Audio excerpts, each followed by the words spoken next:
அண்மை செய்தியை பார்த்துக் கொண்டிருக்கிறோம். மெரினா கடலில் பேனா நினைவு சின்னம் அமைப்பதற்கு எதிராக அதிமுக முன்னாள் அமைச்சர் ஜெயக்குமார் உச்சநீதிமன்றத்தில் மனு தாக்கல் செய்திருக்கிறார். இத்தொடர்பான கூடுதல் விவரங்களோடு இணைகிறார் எமது சிறப்பு செய்தியாளர் அவினேஷ். அவினேஷ், விவரங்களை பதிவு செய்யலாம். ஜெயக்குமார் எதிர்த்து மனு தாக்கல் செய்திருக்கிறார் பேனா நினைவு சின்னத்தை. விவரங்கள்.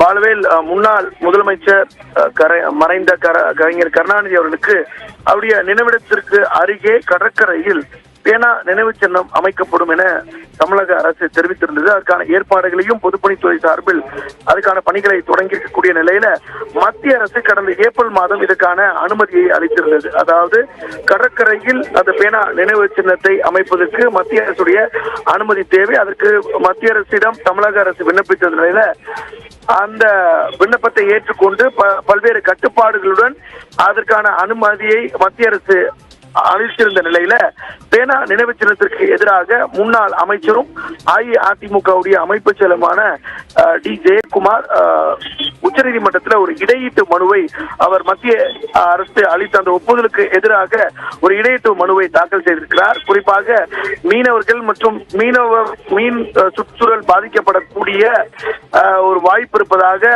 அவர் அந்த இடையீட்டு மனுவில் குறிப்பிட்டிருக்கிறார். குறிப்பாக மத்திய அரசின் ஒப்புதலை எதிர்த்து உச்சநீதிமன்றத்தில் மெரினா கடற்கரையில் பேனா நினைவு சின்னம் அமைப்பதற்கு எதிராக அதிமுக முன்னாள் அமைச்சர் ஜெயக்குமார் இந்த இடையீட்டு மனுவை தாக்கல் செய்திருக்கிறார்.